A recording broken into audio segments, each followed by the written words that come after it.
जीवन एवं समाज के आदर्श है। ठीक है, हम लोग का टॉपिक है जीवन एवं समाज के आदर्श है। तो जीवन एवं समाज के आदर्श में पॉल एच हेंस का कहना है कि शिक्षा का उद्देश्य जीवन की तैयारी है। तो देख लीजिए, शिक्षा का उद्देश्य जो है वह जीवन की तैयारी कैसे है। तो शिक्षा के माध्यम से लोग सोचता है कि हम तरह तरह का कार्य अपनाते हैं। जो भी कार्य हो, जिनको जॉब करना है वो शिक्षा को ग्रहण करके शिक्षा के माध्यम से ही जॉब करते हैं। प्राइवेट जॉब हो, गवर्नमेंट जॉब हो, या कोई बिजनेस वगैरह हो। जैसे आप बिजनेस कर रहे हैं तो बिजनेस करने के लिए भी आपको शिक्षित होना जरूरी है। उसके बाद जिस चीज़ का बिजनेस कीजिएगा उस चीज़ के बारे में आपको ट्रेनिंग करना होगा, यानी प्रशिक्षण लेना होगा। जब तक आप उस चीज़ का प्रशिक्षण नहीं लीजिएगा तब तक आप सफल पूर्वक बिजनेस नहीं कर पाइएगा। वही बिजनेस आपका बीच रास्ता में जैसे एक कहावत है कि बीच धार में जो होता है वो बह जाता है, वही बीच रास्ता में आपका रुक जाता है। और रुकने के अकॉर्डिंग क्या है कि आपका बिजनेस सफल पूर्वक नहीं होता है। कभी भी गवर्नमेंट वगैरह का जो पॉलिसी आता है या कोई लोन वगैरह जो बैंक से देती है तो वह पूछती है कि आपके पास नॉलेजेज है कि नहीं, एक्सपीरियंसेस है कि नहीं। यदि एक्सपीरियंस है, नॉलेज है, तो वह कहता है कि ठीक है चलो, मतलब दे सकते हैं। अभी आप लोग के पास है जो एनटीटी के लिए आप लोग ट्रेनिंग कर रहे हैं, शिक्षा पढ़ाने के लिए ट्रेनिंग कर रहे हैं। तो जब गवर्नमेंट बहाली आएगी तो उस समय क्या है कि भाई एनटीटी है तो फॉर्म डालो, नहीं है तो नहीं डालो। यानी तो वहाँ पर क्या है कि जो एनटीटी किए हुए हैं, नर्सरी टीचर ट्रेनिंग जो किए हुए हैं, तो वह परफेक्ट है कि यह ट्रेनिंग लिया हुआ है तो वह फॉर्म डालेगा। उसके बाद जो उसकी प्रक्रिया होगी उसके अकॉर्डिंग होगी। तो कोई भी बिजनेस यदि कर रहे हैं या आपने स्कूल संचालित कर रहे हैं, स्कूल चला रहे हैं, ठीक है, तो अब जो प्रिंसिपल की भूमिका जो होती है तो उसमें क्या होता है कि उसके पास नॉलेजेज होती है, अकॉर्डिंग होती है कि वो किस हिसाब से बच्चे को गाइडेंस करे और टीचर के ऊपर गाइडेंस करे। यानी बच्चे को वो पूरा रूप से गाइडेंस नहीं कर सकता है, मगर वह रूल्स आपको फॉलो करेगा जो टीचर को फॉलो करता है, और टीचर जो होते हैं उस अकॉर्डिंग काम करते हैं।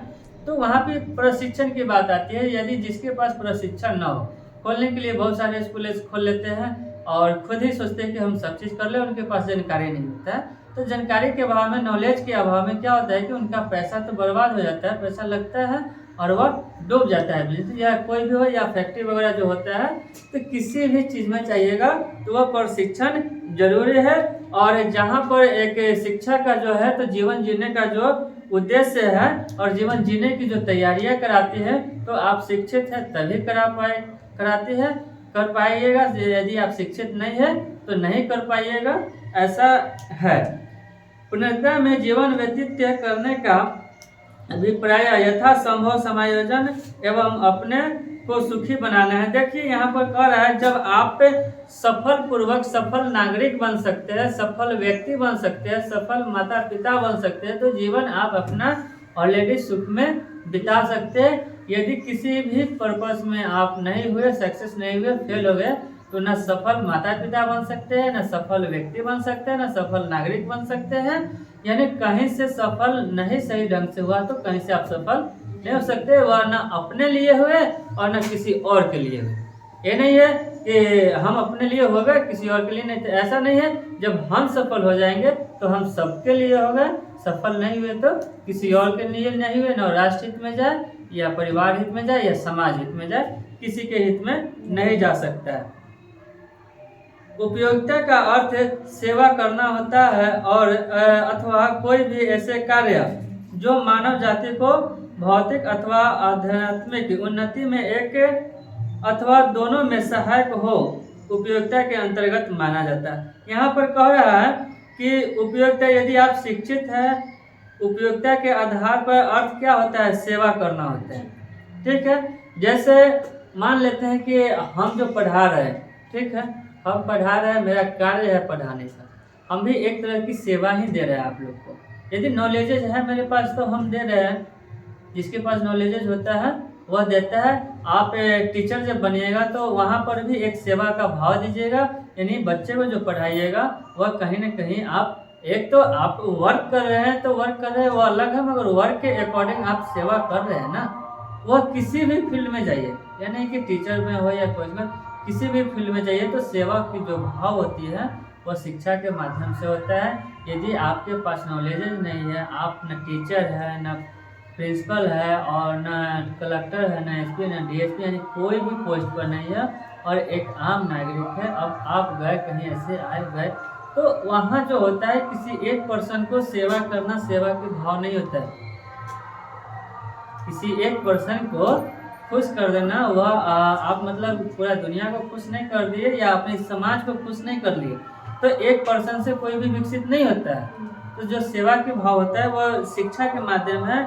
तो आप अच्छे वातावरण से भी सबको सेवा दे सकते हैं।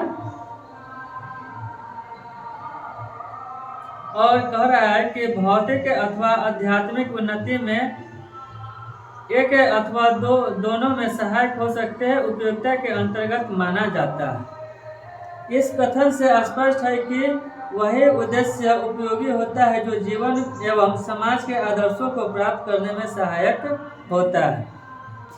जैसे हमने कल बताया था कि समाज में फ्री ऑफ कॉस्ट ज्ञान मिलता है, उसमें कोई पैसा नहीं लगता है।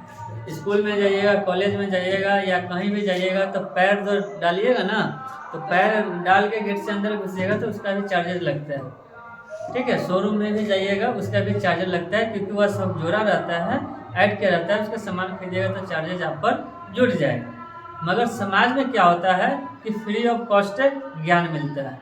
वही ज्ञान कहीं कॉलेज में जाकर लीजिएगा, स्कूल में जाकर लीजिए, तो यहाँ से जो घर से जाने में वहाँ जो ट्रेवलिंग खर्च लगेगा वो तो आपका लगेगा ना। और वैसा नहीं, तो समाज जो होता है एक प्रेरणादायक होता है। वह आपको बताता है कि आप इस योग जाइए, कीजिए काम। यह एक नहीं है कि पर्सनली आपको कहता है कि बेटा एक काम करो तो अच्छा है, ऐसा नहीं कहता है। मगर यह कहता जरूर है कि हाँ फलाना लड़का फलाना लड़की ऐसे कर लिया, फलाना का कर लिया, तो तुम क्या कर रहे हो? तुम भी तो पढ़ रहा था, तुम तो कुछ नहीं कर रहा है, ये तुम पढ़ता नहीं था। यानी एक हीन भावना से भी वह व्यतीत कर रहा है, तो उसमें भी आपको पॉजिटिव ही मिल रहा है। और वह प्रेरित कर रहा है कि वो किया, तुम क्या कर रहे हो? तुमने कुछ कर नहीं रहा है। तो इस तरह की जो बातें आती हैं, तो वही कह रहा है कि जो जीवन एवं समाज के आदर्शों को प्राप्त करने में सहायक होता है। तो समाज का आदर्श होता है, समाज के अकॉर्डिंग होता है कि यदि समाज में कोई अच्छा काम करता है तो उसका नाम होता है, तो वो उसका गुणगान करने लगता है समाज।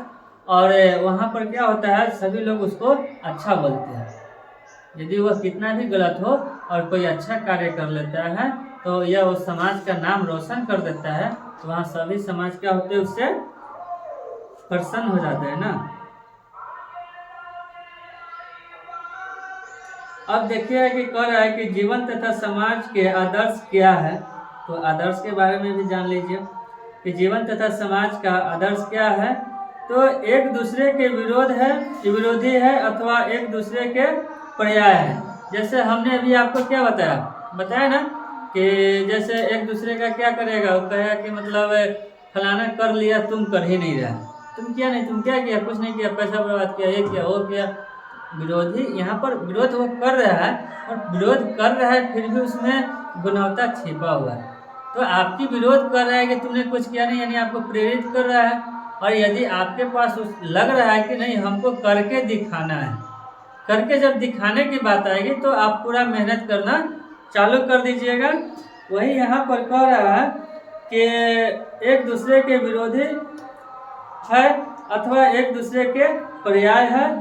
उद्देश्यहीनता जीवन में तो हो तो वह समाज को भी दिशाहीन बना देता है। उद्देश्यहीनता यानी उसका कोई उद्देश्य न हो जिसके पास, तो समाज को भी क्या करता है, समाज को दिशाहीन बना देता है। अतः जीवन तथा समाज के आदर्शों से शिक्षा के उद्देश्य का संबंध किस प्रकार है, तो इसको देख लेते हैं। फर्स्ट है नंबर 1, जीवन तथा समाज के दिशा देना, मानव जीवन तथा व्यवहार की जटिलता को समझना, औपचारिक शिक्षा, स्वर्गीकरण, विकास, उत्साहवर्धन और सांस्कृतिक हस्तांतरण। देखिए हम लोग देखेंगे नंबर 1 में जीवन तथा समाज को दिशा देना। जीवन तथा समाज, अब जीवन में समाज कहिए या समाज में जीवन कहिए, नंबर 1 है जीवन में समाज कहिए या समाज में जीवन कहिए। जीवन तथा समाज को दिशा देना है। तो शिक्षा के उद्देश्य मानव को दिशा प्रदान करते हैं। शिक्षा का मेन उद्देश्य क्या होता है? मानव के दिशा प्रदान करते हैं, दिशा निर्देश देते हैं। यानी आपके पास नॉलेज है तो कोई वर्क करना है तो उस पर आप सर्टिफाइड होते हैं। यदि नहीं है तो किसी से सलाह लेते हैं कि हम फलाना काम करें, ठीक होगा, फलाना काम करें, ठीक होगा या नहीं होगा। तो आप किसी और से नॉलेज लेते हैं या हमें फलाना काम करने जाना है, तुम भी चलो मेरे साथ, हमको उतना पता नहीं है, तुमको पता है तो तुम अपना बता देना, ठीक है।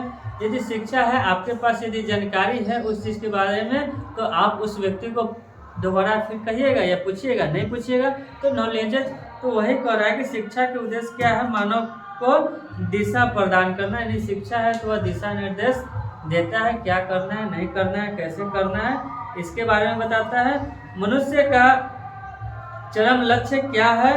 तो मनुष्य का चरम लक्ष्य क्या है ये भी देख लेते हैं। तो शिक्षा के उद्देश्य उससे उस चरम लक्ष्य की ओर पहुंचाने में विशेष योगदान देता है जो सभी युगों में महान विचारकों ने जीवन के उद्देश्यों को निर्धारित किया।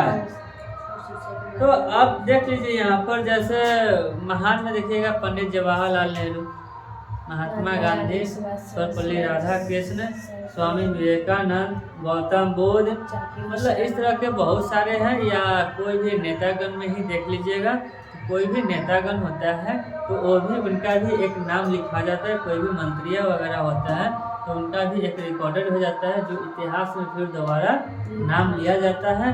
जैसे आप पढ़े लिखे हो या नहीं हो, ठीक है, वो अलग की बात है। जो राजनीतिक में पढ़े लिखे की बात नहीं होती है, उन लोग में पढ़े लिखे वह अनपढ़ होते हैं, मगर उनकी जो क्या बोलते हैं लेखापाल जो उन लोग का होता है, उनका क्या बोलते हैं, मैनेजर नहीं, मैनेजर नहीं, क्या बताए थे कल बताए थे ना जी सर, बोले थे।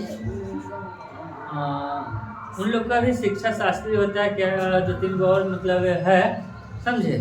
तो उनके अकॉर्डिंग उन लोग का जो वर्क होता है तो वहाँ पर उन लोग शिक्षित उन लोग को बना देते हैं। जैसे अब कहने के लिए कहिएगा कि क्रिकेट लोग खेलता है तो उसमें बहुत सारे क्रिकेटर हैं जो वह सही से नहीं पढ़े हुए हैं, तो वह सही से नहीं पढ़े हुए हैं, मगर वह जो वर्क किए हुए हैं, खेलने का वर्क किए वह सही से किए हुए हैं, और उनका जो है तो उस अकॉर्डिंग उनको बना दिया जाता है। उनका जो सलाहकार होता है, वह सलाहकार जो होता है वो पढ़ा लिखा होता है, शिक्षित व्यक्ति होता है, जो उनको बताता है कि आपको इस योग काम करना है और ऐसे करना है। उसी अकॉर्डिंग में है। इतिहास में होता है कि एक नाम की बातें जब आती है, आप अच्छा काम कीजिए, अच्छा गुडविल होगा, यदि इतिहास लिखाएगा तो उसमें आपका नाम जरूर लिखाएगा। जैसे अब्दुल कलाम, तो APJ अब्दुल कलाम, तो उनका इतिहास में नाम लिखाया। अटल बिहारी वाजपेयी ये भी लिखाया। आपका पंडित जवाहरलाल ये सब लिखाया। या देखिएगा तो महिला की जब बातें आएगी तो बिहार की सर्वप्रथम महिला मुख्यमंत्री कौन थी? तो चलो एक बता दी, आप बताओ। बिहार की प्रथम नहीं मुख्यमंत्री की बात कर रही ना, बिहार की प्रथम मुख्यमंत्री तुम शिप्रा बताओ पहले। अरे बोलो जो है चलो, हमको पता नहीं है, मतलब अनपढ़ में जो बोले हैं कंपनी तो राबड़ी दे दी। अनपढ़ की बात नहीं है, पढ़ल लिखल का भी आप बता सकते हैं ना। अनपढ़ की बात नहीं, हमने बिहार के प्रथम मुख्यमंत्री के बात किया है। हाँ बताओ कौन है? अभी रुक जाइए, आप लोग बोल रहे तो ठीक है। नहीं अंदाज से नहीं बोलो भाई, कॉन्फिडेंस होके बोलो कि कंफर्म होके बोलो। अनपढ़ की बात नहीं है। अनपढ़ किसी भी इतिहास में यह नहीं लिखा जाता है कि वह अनपढ़ है या पढ़ा लिखा है। उसका एजुकेशन क्वालिफिकेशन वह नहीं लिखा जाता है। एजुकेशन क्वालिफिकेशन उसके जीवनी में लिखा जाता है, ठीक है। ऐसे कहीं नहीं लिखा जाएगा, आपको मिलेगा। तो आप लोग, बड़ी दुर्भाग्य की बात है कि आप लोग जिस स्टेट में रहते हैं उसकी प्रथम मुख्यमंत्री के बारे में पता नहीं है। शिप्रा बताई है, सही बताई है कि राबड़ी देवी जो है वो बिहार की प्रथम मुख्यमंत्री, महिला मुख्यमंत्री है, महिला के रूप में। और राष्ट्रपति की जो बात आपने किया तो वह प्रतिभा पाटिल राष्ट्रपति, ठीक है। तो ये सब चीज भी जानकारी रखिएगा। और जब राजनेता की बात आती है तो उसमें पढ़ा लिखा की बात नहीं आती है, क्योंकि गवर्नमेंट उसे खुद अलाउ करती है। वह राज्य सरकार हो या केंद्र सरकार हो या कोई भी सरकार हो, वहाँ पर गवर्नमेंट खुद वो अपना जो शिक्षित व्यक्ति उनके होते हैं उन लोग को दिया जाता है, और उनके अकॉर्डिंग जो जैसे IPS IAS वगैरह जो होते हैं, रैंक के होते हैं, तो वो लोग क्या करता है, उन लोग का बहुत सारा कार्य होता है तो सहयोग करना होता है, उन लोग को अकॉर्डिंग बताना होता है। कोई भी नियम वगैरह जो लागू करते हैं वो लोग वहाँ से फॉलो करके और इन लोग से सिर्फ हस्ताक्षर करवाते हैं, इन लोग को बताते हैं, समझाते हैं,